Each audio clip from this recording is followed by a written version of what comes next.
आज आषाढ कृष्ण दशमी शके 1938 सादर करत आहोत ठाणे वार्ता। ठळक घडामोडी। ठाणे विस्तारित रेल्वे स्थानकाचं भूमिपूजन दिवाळीपूर्वी करण्याचं रेल्वे मंत्र्यांचं आश्वासन। पालिकेच्या महत्त्वाकांक्षी प्रकल्पांचं दिल्लीत सादरीकरण आणि पालिकेच्या खाडी संवर्धन आणि किनारा सुशोभीकरण प्रकल्पाचा आराखडा केंद्रीय पर्यावरण मंत्र्यांना सादर। या आणि इतर घडामोडी विस्तृतपणे पण काही क्षणातच। ठाणे वार्ता पहा श्रीस्थानक वाहिनीवर। आता सकाळी 9:15 पासून रात्री 9:15 पर्यंत ठाणे वार्ता, ठाण्यातील पहिलं दृकश्राव्य माध्यम। श्रीस्थानक वाहिनी ठाण्याची स्वतःची वाहिनी। ठाण्यातील घडामोडी, कार्यक्रम, वादविवाद, अगदी गाणी, नाटक याचा आनंद घर बसल्या पहा श्रीस्थानक वाहिनी। आपल्या ठाण्याचं हक्काचं व्यासपीठ श्रीस्थानक वाहिनी। ठाणे वार्ता आता संकेतस्थळावर देखील ठाणेवार्ता.com वर क्लिक करा आणि ठाण्याच्या घडामोडी जाणून घ्या। ठाण्यातील पहिलं ऑनलाईन माध्यम ठाणेवार्ता.com। नमस्कार मंडळी, दर रविवारी पाहायला विसरू नका। नमस्कार मंडळी, आपल्या प्रश्नांचं थेट उत्तर।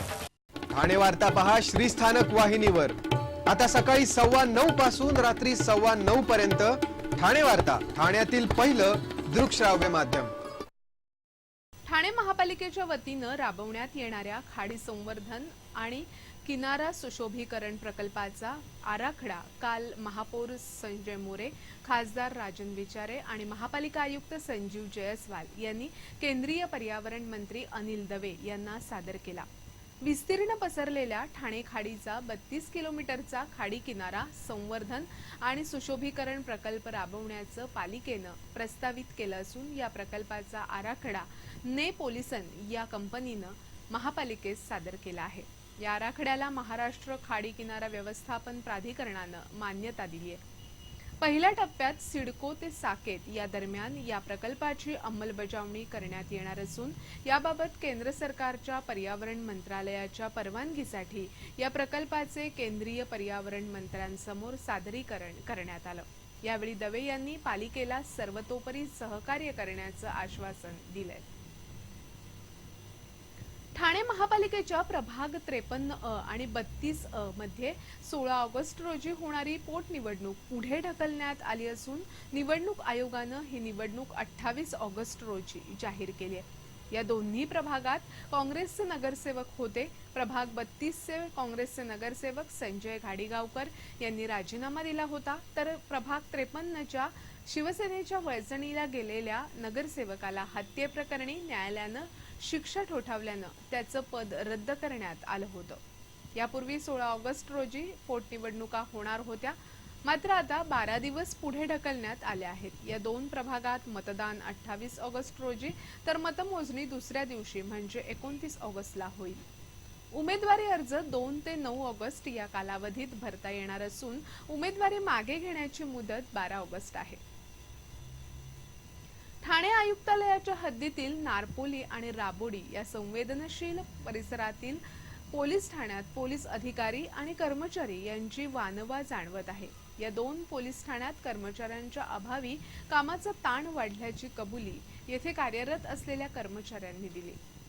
परिमंडळ 2 मधील नारपोली आणि परिमंडळ 1 मधील राबोडी पोलीस ठाण्यात कर्मचाऱ्यांची वानवा आहे। यातील राबोडी पोलीस ठाणे मुस्लिम बहुल परिसरात आहे, तर भिवंडीमधील नारपोली पोलीस ठाण्याची लोकसंख्या 5 लाख असून क्षेत्रफळ देखील जास्त आहे।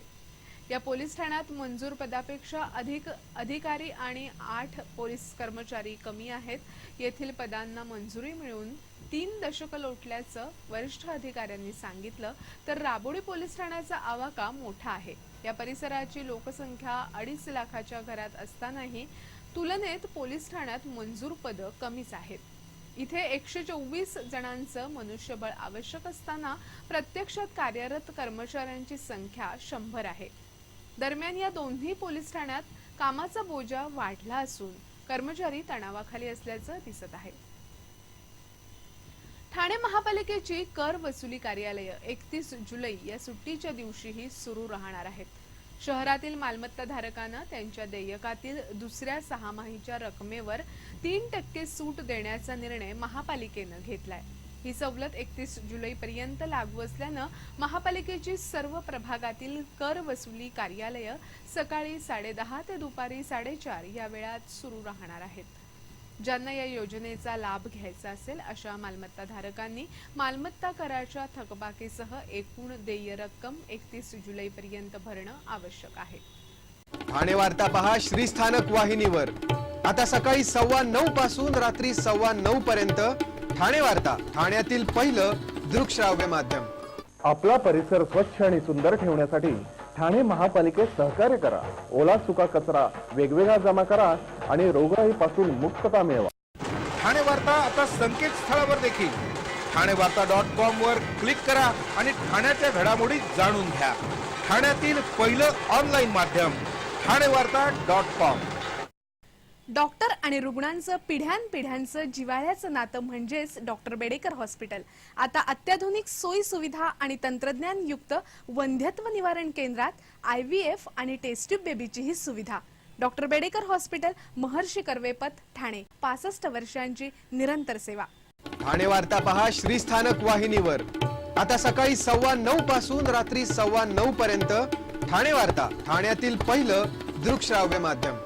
डॉक्टर, CA, विमा प्रतिनिधी, आर्टिस्ट, वकील, सल्लागार, स्वयंरोजगार करणारे उद्योजक आणि आस्थापना प्रमाणपत्र व्यावसायिकांसाठी विक्रीकर विभागानं व्यवसाय करासाठी अभय योजना जाहीर केली आहे.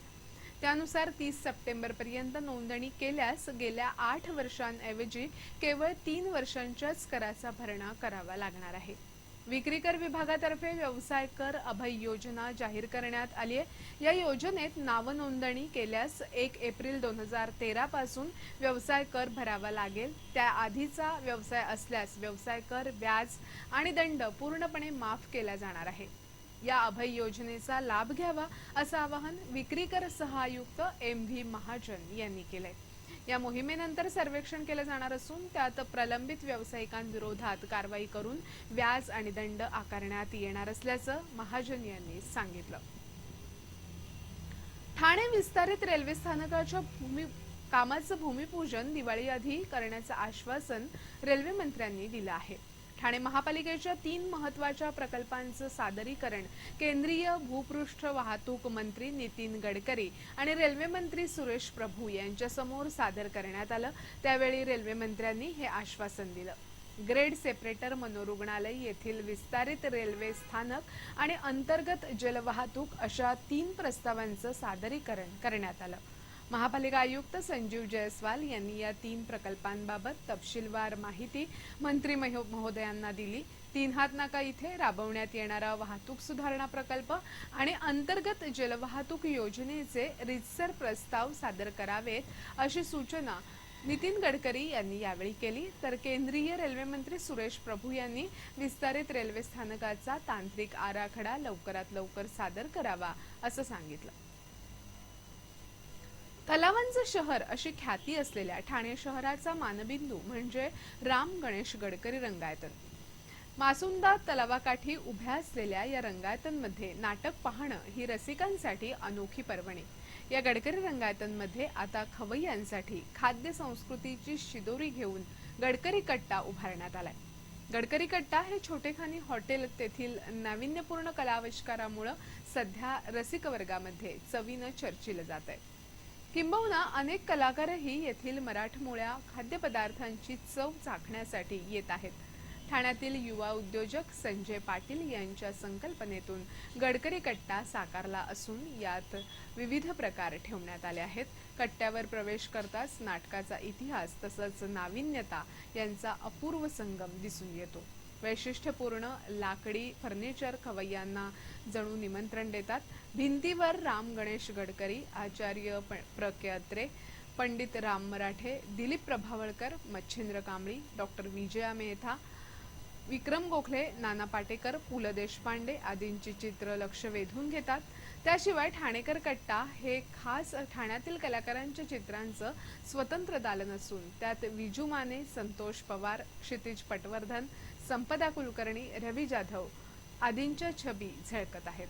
ही छायाचित्र दर 2 महिन्यांनी बदलली जाणार असून आता छायाचित्रांच्या खाली त्याविषयी माहितीही दिली जाणार आहे. हॉटेलच्या कोपऱ्याचा देखील सदुपयोग करून उभारलेला आर्ट कट्टा साऱ्यांचं लक्ष वेधून घेतोय। या दालनात वंदना इंजतकर या महिला चित्रकारानं काढलेली आकर्षक चित्र बघायला मिळतात। रसिक खवय्यांना इथे खमंग बटाटे वडे ते खुसखुशीत केक तर गरमागरम चहा ते थंडगार पेय आदींसह सर्व मराठमोळे खाद्यपदार्थ तयार आहेत। या खाद्य संस्कृतीच्या जोडीला ब्रिटिश काळातील ग्रामोफोनवरील गाणीही ऐकता येतात। जुन्या काळातील टेलिफोन, पितळी टेबल बेल या दुर्मिळ वस्तू उपस्थितांचं लक्ष वेधतात।